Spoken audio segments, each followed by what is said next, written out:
दहीहंडीप्रमाणेच मानवी मनोरे रचणाऱ्याची कोकनूर 2024 ही आंतरराष्ट्रीय स्तरावरील स्पर्धा स्पेन येथे पार पडली। या स्पर्धेत महाराष्ट्रातील गोविंदांच्या संघानं बाजी मारत आंतरराष्ट्रीय स्तरावर विजयी मोहोर उमटवली आहे। या स्पर्धेत जगभरातील 12 वेगवेगळ्या देशांमधील संघ सहभागी झाले होते। दहीहंडी हा खेळ आता फक्त महाराष्ट्रापुरता मर्यादित राहिला नसून महाराष्ट्र शासनानं दिलेल्या साहसी खेळाच्या दर्जामुळे आणि प्रो गोविंदासारख्या स्पर्धांमुळे साता समुद्रापार जाऊन पोहोचलाय। स्पेनमध्येही दहीहंडीचं प्रमाण एकावर एक मानवी मनोरे रचण्याचा पारंपरिक खेळ प्रकार खेळला जात असून कोकनूर इंटरनॅशनल ही स्पर्धा मानवी मनोरे बांधण्याच्या कलेतील प्रतिष्ठित आंतरराष्ट्रीय स्पर्धांपैकी एक आहे। मुख्यमंत्री एकनाथ शिंदे यांच्या नेतृत्वाखाली आणि आमदार प्रताप सरनाईक यांच्या मार्गदर्शनाखाली प्रो गोविंदा लीगचे अध्यक्ष पूर्वेश सरनाईक यांच्या नेतृत्वाखाली महाराष्ट्रातील गोविंदांचा संघ स्पेनमधील डेलपेंडेस विलाफ्रांका येथे झालेल्या कोकनूर इंटरनॅशनल 2024 या स्पर्धेत सहभागी झाला होता। जगभरातील 12 देशांमधील स्पर्धकांशी सामना करत भारतीय संघाने या स्पर्धेत जागतिक पातळीवर आपलं नाव कोरलं। भारत आणि स्पेन यांच्यातील सांस्कृतिक संबंध अधिक दृढ। यावेळी महाराष्ट्राच्या संघाला कॅसलर्स विलाफ्रांका या जगातील सर्वात यशस्वी मानवी मनोरे बांधणाऱ्या संघासोबत सहयोग करण्याची संधी मिळाली। या कार्यक्रमात दोन्ही संघांनी एकत्रित मनोरे बांधण्याचा सराव केला आणि एकमेकांच्या मानवी मनोरे उभारण्याच्या कौशल्याचं आदानप्रदान केलं। या सहयोगामुळे भारत आणि स्पेन यांच्यातील सांस्कृतिक संबंध अधिक दृढ झाले असून मानवी मनोरे बांधण्याच्या या कलेचं तांत्रिकदृष्ट्या आदानप्रदान करण्यास फायदा होईल असा विश्वास पूर्वेश सरनाईक यांनी व्यक्त केलाय।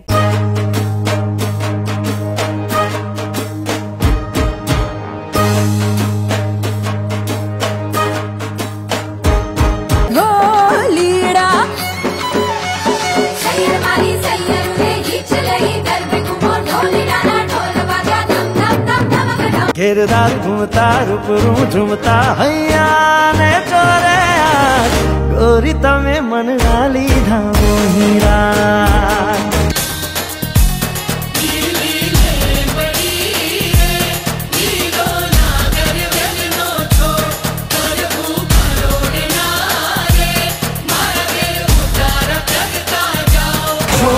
तारा ओए छबीला तारा ओरे रंगीला तारा रंग बेर जुए तारी बात रे।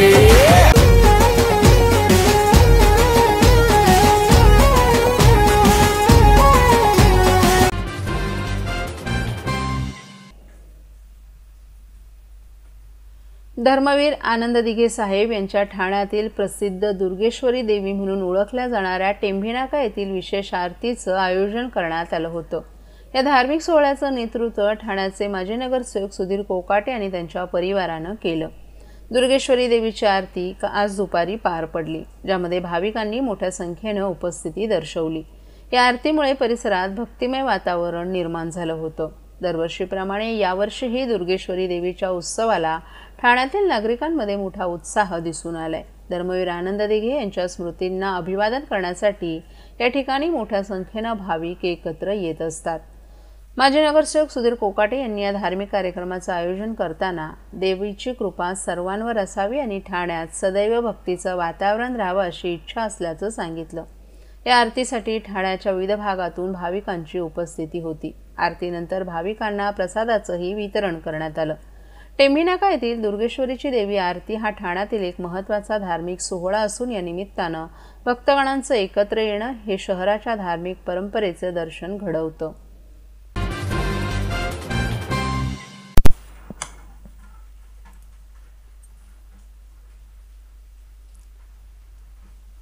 वाहतूक नियमांचं उल्लंघन करणाऱ्या वाहन चालकांना वाहतूक पोलिसांकडून ई-चलानद्वारे दंड आकारण्यात येतो। मात्र वर्षोनुवर्ष दंडाची रक्कम थकीत ठेवणाऱ्या रिक्षा चालकांविरोधात ठाणे पोलिसांनी आता धडक कारवाईची मोहीम सुरू केली आहे। अशा रिक्षा चालकांच्या रिक्षा ताब्यात घेण्यास सुरुवात करण्यात आली असून नियमांचं उल्लंघन करणाऱ्या मुजोर रिक्षा चालकांचे धाबे दणाणलेत। एका रिक्षा चालकाविरोधात 205 ई-चलान कारवाई करण्यात आली असून त्याविरोधात 3,06,750 रुपये दंडाची रक्कम थकीत आहे। गेल्या काही वर्षात ठाणे जिल्ह्यात मोठ्या प्रमाणात रिक्षा वाढल्या आहेत। अनेकदा रिक्षा चालकांकडून नियमबाह्य पद्धतीने रिक्षा चालवल्या जातात। ठाणे आयुक्तालय क्षेत्रात रिक्षाचालकांविरोधात ई-चलान यंत्राद्वारे कारवाई केली जाते. नियमबाह्य रिक्षा चालवणाऱ्या चालकांचं चलान कापत पोलीस दंडसुद्धा ठोठावतात. मात्र अनेक रिक्षाचालकांनी हा दंड थकीत ठेवलाय. अनेकदा नियम मोडणाऱ्या रिक्षाचालकाला अडवल्यास ते तेथून पलायन करतात. मात्र ई-चलान यंत्राच्या माध्यमातून छायाचित्र काढून पोलीस संबंधित रिक्षाचालकाविरोधात कारवाई करत आहेत. रिक्षाचालकाविरोधात ई-चलानच्या माध्यमातून करण्यात आलेली दंडाची रक्कम थकीत ठेवली जात असते. मागील काही वर्षांमध्ये काही रिक्षाचालकांवर हा थकीत दंड लाख रुपयांच्या घरात गेलाय. वाहतूक शाखेचे पोलीस उपायुक्त पंकज शिरसाट ठाणे यांनी दंडाची रक्कम मोठ्या प्रमाणात प्रलंबित ठेवण्याविरोधात कारवाई सुरू राहील असं सांगितलं.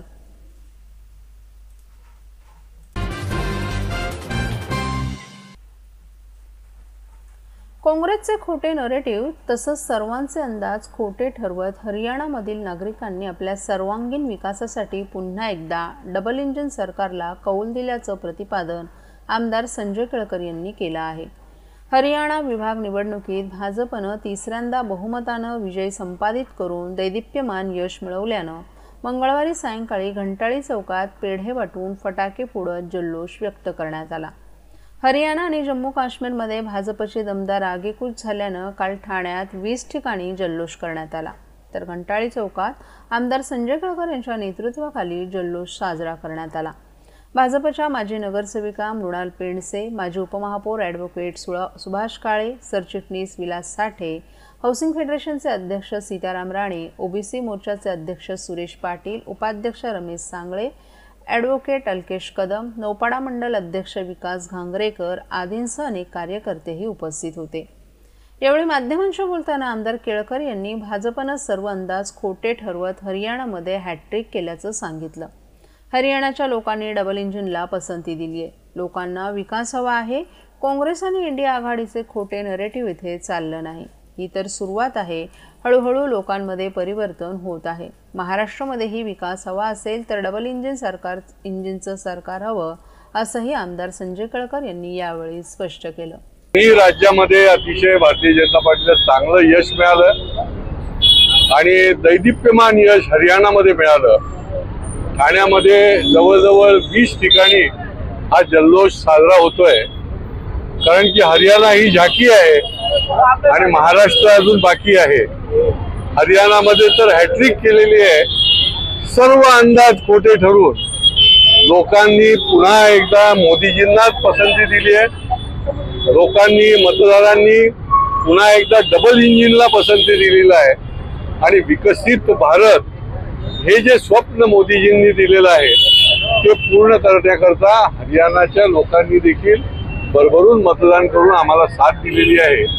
आणि निश्चितपणे या देशामधल्या लोकांना विकास हवाय, विकसित भारत हवाय आणि अभिनव भारत घडवण्याकरता मोदीजींच्या बरोबरच त्या राज्यामधल्या देखील हात बळकट करायचे हे त्याच्यावरनं आपल्याला दिसतं. म्हणून तिसऱ्यांदा हरियाणामध्ये जे यश मिळालंय त्याच्याबद्दल जनतेचं देखील मी अभिनंदन करतो, त्याला देखील धन्यवाद देतो. तर एक्झिट पोल कुठेतरी फेल गेले असं वाटतं. सर्व अंदाज आणि काँग्रेसचे खोटे नरेटिव्ह, महाविकास आघाडीचे खोटे नरेटिव्ह हे सगळे पूर्णपणे फेल गेलेले आहेत. महाराष्ट्रातील भगिनींना आधार देणारी राज्य शासनाची मुख्यमंत्री माझी लाडकी बहीण योजना. या योजनेअंतर्गत अल्प उत्पन्न गटातील 21 ते 65 वयोगटाच्या भगिनींना मिळणार दरमहा 1500 रुपयांची मदत. अर्ज करण्यासाठी 31 ऑगस्ट 2024 पर्यंत मुदतवाढ. कुटुंबाचं वार्षिक उत्पन्न 2.5 लाख रुपयांपेक्षा कमी असलेल्या महिला पात्र. कुटुंबाकडे पिवळं किंवा केशरी रेशन कार्ड असल्यास उत्पन्नाचा दाखला आवश्यक नाही. पांढरं रेशन कार्ड असेल किंवा रेशन कार्ड नसेल तर कुटुंबाचं वार्षिक उत्पन्न 2.5 लाखांपेक्षा कमी असल्याचा दाखला आवश्यक. योजनेसाठीचा ऑनलाईन अर्ज नारी शक्ती दूत ॲपवरून किंवा पोर्टलवर भरता येईल. ज्या भगिनींना ऑनलाईन अर्ज भरता येत नसेल त्यांच्यासाठी अंगणवाडी, ग्रामपंचायत, वॉर्ड ऑफिस, सेतू सुविधा केंद्रामध्ये किंवा आशाताई बचत गटाच्या CRP यांची मदत उपलब्ध. आता आपल्याला अभिमानानं म्हणता येईल, सुखी आणि सुरक्षित आहे माझी लाडकी बहीण.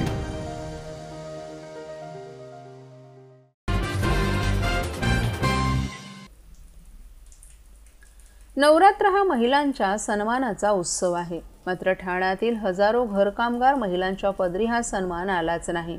श्रीमंतांच्या घरात धुणीभांडी करणारी ही दुर्गा आजही तिच्या हक्कांसाठी लढत आहे. कामगारांचा दर्जा मिळावा, होणारे आर्थिक लैंगिक शोषण थांबावं यासाठी त्या व्यवस्थेशी झगडत आहेत. 12 वर्षांपासून तिचा सरकारकडे पाठपुरावा सुरू आहे. मंगळवारी राज्यभरातील 45 लाख महिलांचा आवाज शासनापर्यंत पोहोचावा यासाठी जागतिक सन्मानजनक काम दिवसाचं औचित्य साधून ठाण्यात शेकडोंच्या संख्येनं घरकाम करणाऱ्या महिला मानवी साखळी करणार आहेत. राज्यभरात घरकाम करणाऱ्या महिलांची संख्या 45 लाखांच्या वर आहे. या महिलांना कामगारांचा दर्जा, मानसन्मान मिळावा, होणारे आर्थिक लैंगिक शोषण थांबावं यासाठी राज्यभरातील विविध संघटना लढा देत आहेत. राष्ट्रीय कामगार चळवळ आणि महाराष्ट्र राज्य घरकामगार युनियन गेली 12 वर्ष शासकीय स्तरावर हा लढा देत आहेत. राज्यातील 45 लाख घरेलू कामगारांना श्रमिक म्हणून दर्जा मिळावा, सामाजिक सुरक्षा व इतर अधिकार मिळावेत यासाठी त्या पाठपुरावा करत आहेत. कोविड महामारीच्या काळात घरेलू कामगारांवर खूप मोठं आर्थिक आरिष्ट ओढवलं होतं. त्यांचं काम करण्याचा अधिकारच नाकारला गेला होता. त्यातूनच या वर्गाचं सामाजिक सुरक्षेचं महत्त्व, श्रमिक हक्काची जाणीव झाली. ठाण्यात घरकाम करणाऱ्या महिलांची संख्या लाखभर आहे. या महिला आता सरकारसोबतची आरपारची लढाई लढण्यासाठी रस्त्यावर उतरणार आहेत. 7 ऑक्टोबर या जागतिक सन्मानजनक काम दिवसाच्या निमित्तानं मंगळवारी ठाण्यातील मासुंदा तलाव येथील छत्रपती शिवाजी महाराज पुतळ्याजवळ घरकाम करणाऱ्या महिला मानवी साखळीच्या माध्यमातून सरकारच्या विरोधात आंदोलन केले, अशी माहिती राष्ट्रीय घरकामगार चळवळीच्या ठाणे समन्वयक रेखा जाधव यांनी दिली आहे.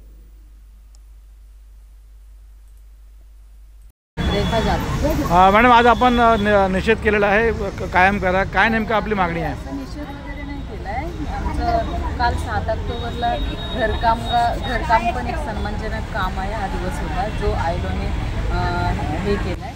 त्यामुळे आज आम्ही तो सेलिब्रेट करतो की घरकामगारांना पण कामगार समजा आणि घरकाम पण काम आहे आणि एक ते डिसेंट वर्क आहे असं. आणि आज आम्ही त्यानिमित्ताने ठाण्याला साखळी, मानवी साखळी तयार करत आहोत.